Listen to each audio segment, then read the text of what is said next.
Okay, I think I am back online. I hope I am.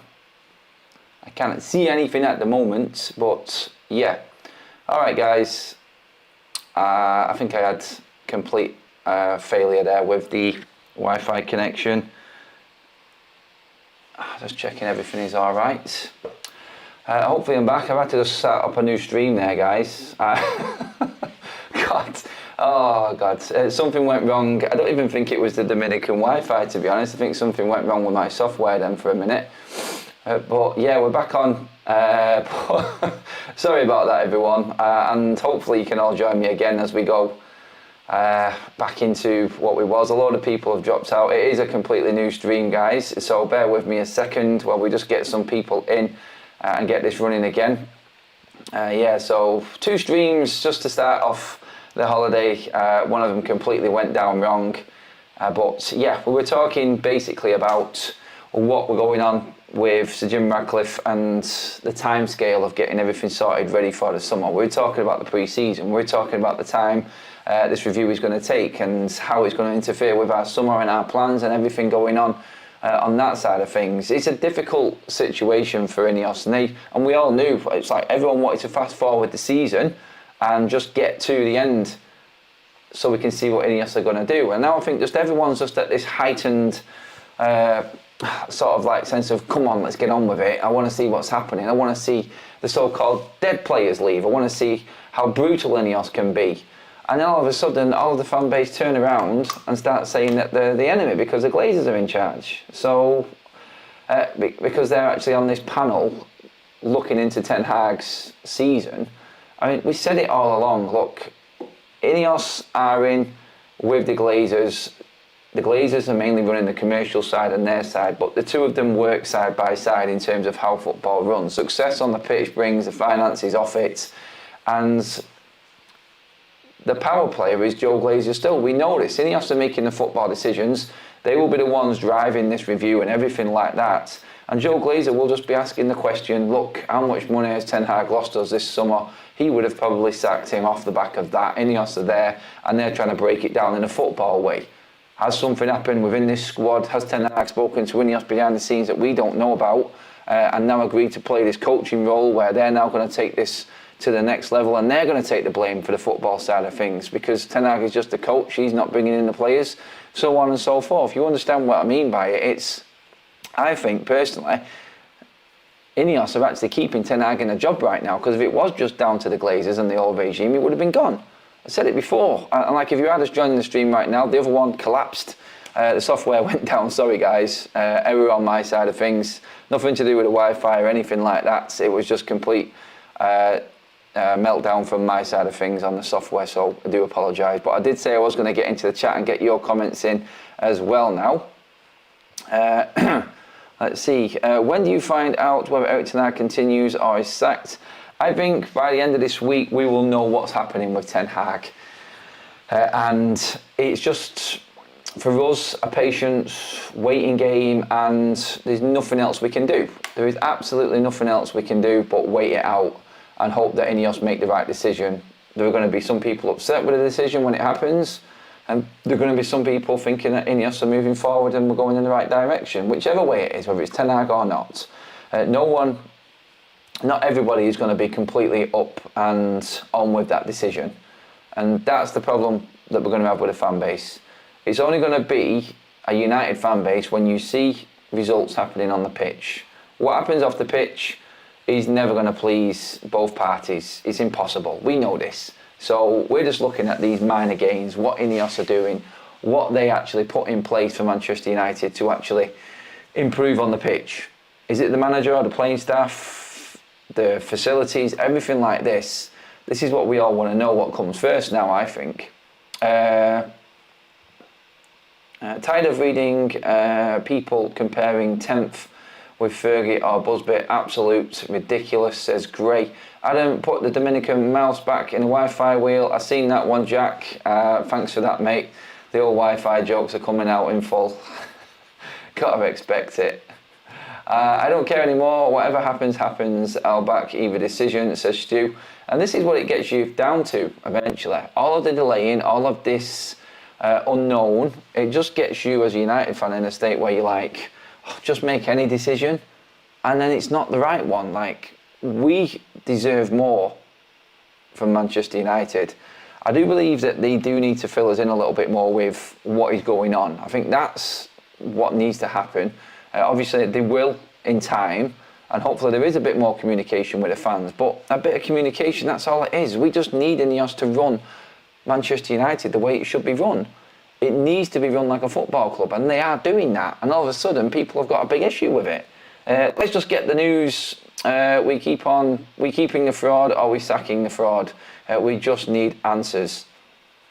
I think it will come. It will come, I think, by the end of this week. I think even maybe early next week after the Champions League final. It's going to be a tough one, I think, just to sit it out for another week. Patience is running thin because everybody has an issue with a certain player. Everyone knows and has their own opinions of where Manchester United are falling down. And until Ineos start making big decisions regarding the playing staff and the manager, no one is really going to be that bothered about what happens off the pitch, because we don't see what goes on off the pitch. Like we said, like the unknown, let us know. Well, the only way that we know is when a decision is made by Ineos, and a decision either on a player or a transfer in, the manager going, the manager staying, is he getting a new deal, how long the new manager's got, and things like this. This is where we can only judge as fans, because we're not savvy to what goes on behind the scenes. The fan base shouldn't know what goes on behind the scenes. We're just fans giving our opinions on what's going on. My issue this morning, like I said in the video that just went down on the other stream, was, look, why are we having to go at Ineos all of a sudden? They're just in here doing a job, and they're doing the job right. We've been calling out for structure and proper football structure for decades, and now we've got it. Everyone's kicking up a stink. I mean, yeah, I want it to be done quick. I personally feel like the longer it goes on, Ten Hag stays. I've said this, and I cannot understand personally why they are taking so long with it, or why it needs to take so long with it. Is it just because of the candidates that are in the hat for the manager's job? Is it because there are 4 people for the job in line? Do they have to decide amongst them? Is it between the board and everyone within this new structure who the best manager is? Are some people backing Ten Hag in this, and like, this is why it's taking so long? There are so many things to throw into the conversation and the argument that it frustrates you not knowing. That's like a natural human instinct, and it's like, I want to know now. I need it as quick as possible, because of the reasons that we said at the top of the show about wanting to get on with this summer. I mean, there are players that we want dealt with. I mean, the Sofian Amrabat loan situation, that needs dealing with quite soon, because June is coming. Like, the Champions League date is a big one because it's June 1st. That's when a lot of contracts fall out. So this Saturday and this weekend, I think is a big one. And I think we will probably know, and I might be wrong, we will probably know come Monday, I think, what's going to happen with Manchester United. That's just my own guess. This week will go by. Everyone's away on holiday. At least Ten Hag would have had a bit of a week, at least, on his holiday before the news breaks either way. But while he's away, he can be sacked. He can be let know, like, when you come back into the office, you're gone. This happens a lot. Obviously, the phone call saying that he's staying on and we need to talk to you regarding contract situations is a lot easier to take while you're away. But Ineos won't be bothered about this. Like, so anyone thinking that they're going soft, then you're completely mistaken, I feel, because they will make the decision that works best for them. They won't be bothered about a mass majority of the fan base already coming in on them saying that Ten Hag needs to stay. This is the way that Manchester United need to move forward. Look, everyone's forgotten about what happened in the season all of a sudden, and then gone in on Ineos and thinking that that's the way out of it. That's their argument against, and that's the reason why this isn't happening. And just because his name, that absolute cretin of a man in Joe Glazer, his name has been mentioned in this panel judging Ten Hag's review and this season review, everyone has just jumped in on it, and it's pathetic. It is absolutely pathetic. It's getting very boring waiting to find out what's happening to Ten Hag, make a decision and start sorting the mess. I get you, I do. But Adam, we don't have the structure yet. Berardi still on leave, Ashworth as well. Only Wilcox has started. I understand that, Mail Red, but still, Ineos have to make the decision without. They would have talked to Berardi. They would have talked to Ashworth. They'd have got their opinions, and they will know. It will then be down to who they put in place as a new manager, I feel. Or how long a contract we can give to Ten Hag. Can we make a contract which Ten Hag will sign at the end of the season if he finishes in a certain position next season? Can that happen? I know we've spoke about that on the show before. Is there a way of structuring a new type of contract for Ten Hag where it is a performance-related contract? He signs it, the board sign it. If Ten Hag gets into the Champions League, he will get a new 3-year contract at the end of it. If he doesn't, he has signed that contract and away you go. Simple as that. Can that be done? I'm guessing it can be. I mean, I'm no football negotiating expert, obviously, but I'm guessing in the modern world and how contracts are so complex and what actually happens within them, there is a possibility that that could actually happen. So, yeah, but like I just said then, I think what everyone's stressing about is dealing with the mess. There's a lot to deal with. Craig, who's just renewed his membership, thank you, Craig. Do you think a defender will be the first signing? Good question. I think it will. I think a defender definitely needs to come in because we're losing 3 of them. So 100% that needs to happen. Carl with a mega super chat. Thank you, buddy. Enjoy your holidays, guys. I will go and get a cocktail on that super chat, mate. Thank you. Really appreciate that. And if you have just joined, guys, we did have a stream which was up. Sorry.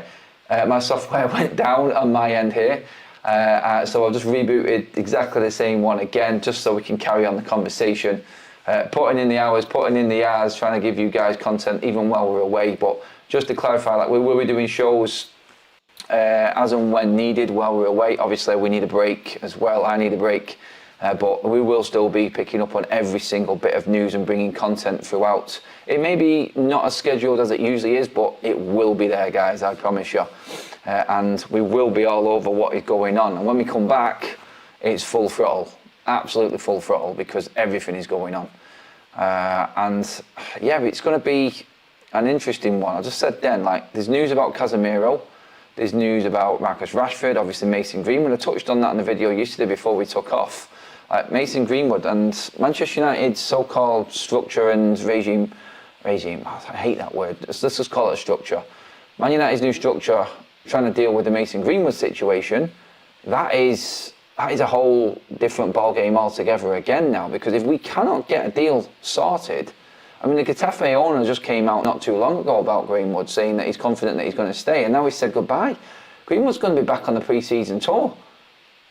What manager's going to want to deal with that? So the manager who's going to be taking United at the start of the season needs to be sorted maximum by the end of this week. I think we'll know on Monday, and this is why I say that, because you've got Sancho, you've got Casemiro, you've got Greenwood, you've got Rashford, you've got the players that are just leaving the club, you've got the players that you need to get in, you've got to organise all of that. And Amrabat as well on that loan situation. If we haven't got a certain amount of money, is it worth spending the 21 million to bring Amrabat into the football club permanently? There's all sorts that need to go on. So I personally feel like, look, the contract situations all end with players on the June 1st. I think we're going to start knowing by probably Monday next week, after the weekend, what is going on. If I'm Eric Ten Hag, I'm on an island and my phone is off right now. I know what you mean by that one. It's like, forget about it. Let's not even give him a chance to give me the call right now. But you know it's coming. Inners and outers. Where have I heard that before? Steady on, Jack. There is no one better to do the job. We will be better off with other potential. We will be no better off. Sorry, I'm just reading the small print on that one. The laptop's a bit smaller than my usual computer. I disagree with that one, Big Bad Phil. Tuchel's a better manager than Ten Hag for me. And if there is a better manager out there, we go for the better manager. I think the whole conversation, I think that we're going on at Ineos right now will be, is there better out there? Some people might think, like Phil said there, Tuchel's not as good as Ten Hag. I look at what Tuchel's done and I say he's better. That's how I look at it. But other people may think his style of football isn't better and we're not going to go any further with him than we would with Ten Hag. That's fine. I think that's the same conversation that must be going on at Ineos right now, because we're having the conversation, we're talking about it, but I can only think it's the same behind the scenes at United as well. Mr Dacia Sandero, hi Adam, in no way should Ineos be talking to other managers whilst Erik ten Hag is still in post. They should either back him or sack him right away. Totally disrespectful and unprofessional for me. See, I completely disagree with that, mate, because in any business, you need to have a backup plan in place. Manchester United have never had a backup plan. And it goes back to what I was saying earlier on. People thinking that this is disrespectful to Ten Hag. This is the managerial world we live in. They know that. The club know that. Everyone knows that. So us fans just need to sit back and go, this is just football business again. Every football club has a backup plan. It's not disrespectful to the manager. I'm completely fine with them talking to other managers, because that just, for me, says that we've got a plan B, which we've never had at Manchester United. They're just running a football club the way it should be run. And like I said, if they get rid of Ten Hag, they have someone to go to straight away to move forward. If they don't, then they can just go back to their managers and say, look, thanks for your time, but we feel now 2 trophies in 2 seasons, Ten Hag, that's the way that United are going forward. We feel like he's in the best position for us to move forward in what our plans are. Simple conversations, but it's good to have a plan B ready there in case you want to pull the plug. Ten Hag is 2 years into a project. Give him the backing from Ineos Glazers. He will get United back to the top. Peter says, I'm just not having it after one game. I don't think we'll win the league with Ten Hag. I don't know what taking Manchester United back is. And again, do you know what? On that one, I mean, I disagree with Peter there, but he has a point. If Ten Hag gets the backing, then he might take United back into the Champions League, and he might be that stopgap manager before we bring on the next one who takes us to that title. Personally, there's nothing I've seen with Ten Hag that's going to get us the championship. I don't think we're going to win it with him. I don't think Manchester United can be as patient as we need to be with Ten Hag, because I don't think he will win it in 3 years. I think any manager's going to struggle in 3 years. But is Ten Hag, and are Ineos looking at this now as like Ten Hag being the stopgap?